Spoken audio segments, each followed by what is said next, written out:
El comportamiento del último año está siendo espectacular, ¿no? Desde que incluisteis las últimas dos piezas de futuros gestionados, bueno, seguimiento de tendencias multiactivo y de la volatilidad.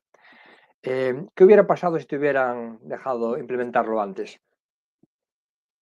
Porque lo que vemos es que Eh, otro tipo de estrategias pegan bandazos, ¿no? Suben mucho, bajan mucho, pero estamos viendo que River Patrimonio está subiendo de una forma muy equilibrada, sin tantos bandazos, que es lo que buscan muchos inversores. mm, sí, bueno, a ver, no sé si la palabra es espectacular, pero desde luego yo estoy muy contento con lo que está viéndose en la estrategia, porque es exactamente lo que esperaba que se viera y creo que la gente lo empieza a entender más claramente. No sé si esto, si te parece, comparto pantalla un momento, porque Sí, si me claro. meto creo que va a ser más fácil si enseño una gráfica. Un segundo, y la abro aquí. Exacto, vale, perfecto.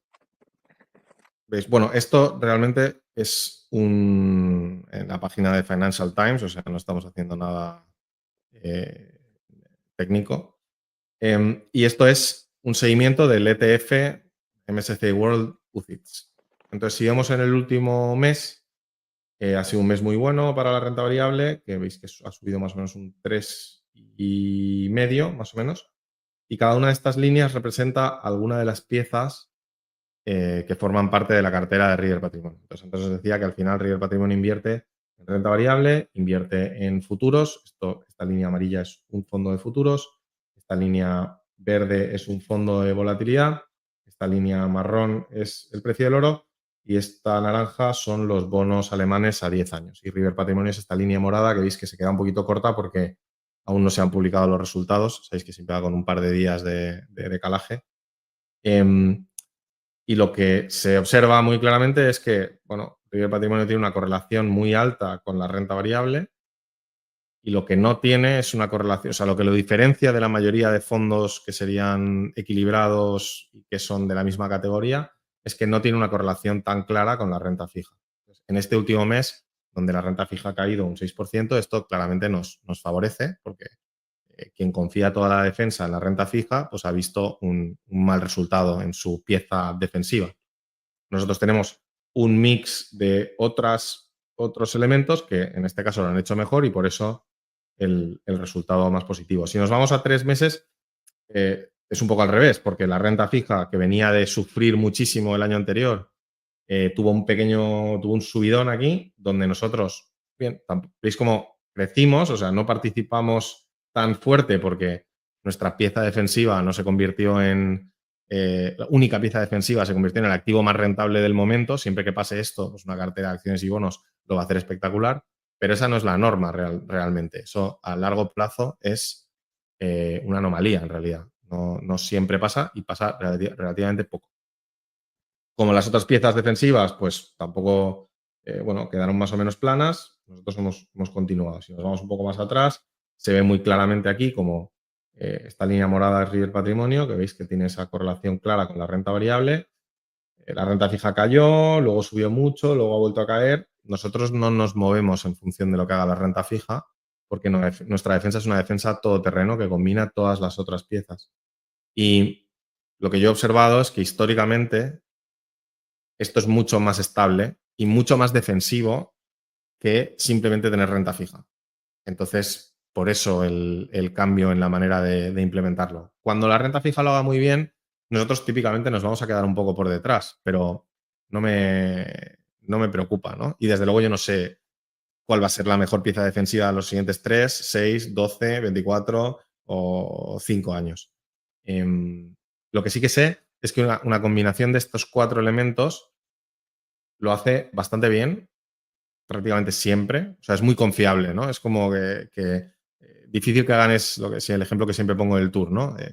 Es muy probable que gane el Tour sin necesidad de que gane, o sin necesidad no, siendo imposible que gane ninguna de las etapas, porque siempre va a haber uno de los 4 activos que lo hace el mejor. Y por definición, esto siempre va a estar un poquito debajo del que mejor lo haga, pero es mucho más consistente. Y en una estrategia donde tienes la mitad de la cartera en renta variable, lo que quieres es que cuando la renta variable sufra, tú puedas confiar en que tu elemento defensivo está ahí para aguantar, ¿no? Entonces, ¿Qué pasa? Que hay momentos en los que en el pasado hemos visto que la renta variable cae de verdad, cae un 50%, se pega una castaña fuerte. Si la renta fija te aguanta o incluso sube un poco, genial, porque tú más o menos vas a reducir por la mitad este drawdown, ¿vale? Pero si la renta fija cae, que es lo que vimos en 2022, pero que también pasó en otros momentos, típicamente cuando hay inflación alta o una sorpresa inflacionaria,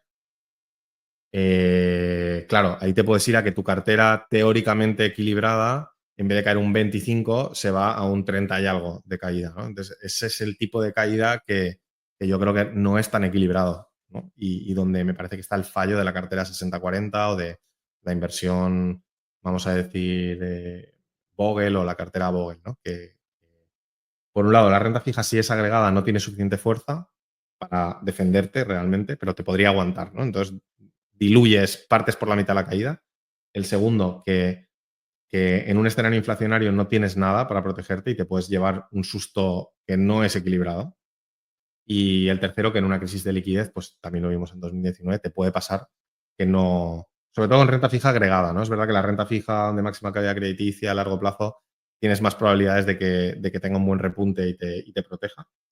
Entonces, esa es la idea. No es un tema de no tener renta fija, es un tema de complementar renta fija con otras piezas defensivas para tener ese perfil más todoterreno. Y contestando a lo de antes, efectivamente, más o menos te diría más o menos desde, si nos vamos a un año, más o menos por aquí, a partir de aquí es cuando empezamos a invertir en esta cartera. Entonces, la verdad que la volatilidad ha bajado bastante en este periodo. Hay que tener en cuenta que es un periodo donde la renta variable además lo ha hecho muy bien. Entonces, pues bueno, la renta variable lo ha hecho muy bien. El resto de piezas defensivas, pues tampoco lo han hecho especialmente bien. O sea, simplemente se han mantenido. La renta fija es la que sufrió mucho en esta fase y nosotros no sufrimos tanto simplemente porque no teníamos tanta renta fija. Luego esta recuperación tan fuerte, nosotros no la vivimos tan pronunciada como por ejemplo en cartera permanente, otras estrategias el año pasado que tuvieron un subidón muy fuerte al final del año. Nosotros tampoco lo tuvimos tan exagerado en River Patrimonio, pero luego cuando la renta fija vuelve a pinchar, pues nosotros tampoco hemos tenido un pinchazo, ¿no? Somos mucho menos dependientes en ese sentido. Si nos vamos más atrás en el tiempo, desde que no está esto implementado, o sea, aquí estamos viendo ya, por ejemplo, River Patrimonio empieza más o menos aquí en 2018 y, bueno, se ha quedado más o menos a la par que el índice de acciones y bonos. Estamos normalmente compitiendo mucho mejor que la categoría, pero más o menos igual que una cartera de acciones y bonos indexada. Generalmente siempre hemos ido un poco por encima, pero en 2023, ¿no? Nos hemos quedado un poco por debajo. Y si te fijas, estas otras piezas defensivas, especialmente el oro que ya teníamos en la cartera, pero muy importantemente esta parte trend, sobre todo en 2022, y la parte de volatilidad, de nuevo, sobre todo en 2022, pues hubiera conseguido que en vez de tener esa caída que sí que tuvimos en este periodo aquí, ¿no? Que fue un año malo, tampoco fue desastroso, pero fue un año malo, pues igual hubiéramos podido mantener la cartera, porque aunque una de nuestras piezas defensivas se hubiera hundido, y el oro más o menos se quedó plano, estas dos hubieran subido y eso nos hubiera dado ese diferencial. Entonces, yo lo que observo es que en muchos otros periodos anteriores en los que alguna de las piezas defensivas se descuelga, normalmente las otras te aguantan. Y habrá otros años donde no es la renta fija la que se descuelga. Puede ser que las carteras trend sufran mucho. En un año de muchísimo crecimiento en renta variable, puede que long volatility sufra mucho. Pero lo que es altísimamente improbable es que las cuatro, simplemente por la mecánica interna de cómo funcionan, que las cuatro te caigan es prácticamente, no voy a decir imposible, pero es prácticamente imposible. Porque los mecanismos que informan los precios en algunos casos es que son opuestos. Entonces, este es el fuerte que le veo a la filosofía de todoterreno en general, que combina activos y estrategias, a incorporar esos elementos alternativos que no están en las carteras tradicionales, que son difíciles de entender, pero que creo que aportan mucho.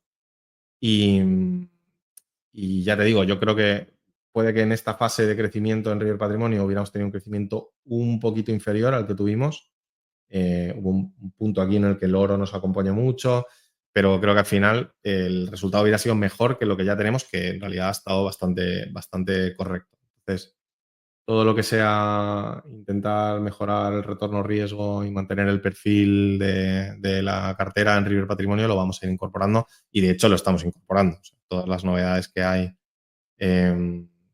con los nuevos ETFs, los cambios de normativa y demás, los estamos aprovechando hasta estamos ahí en la línea, ¿no? de lo que nos dejan hacer.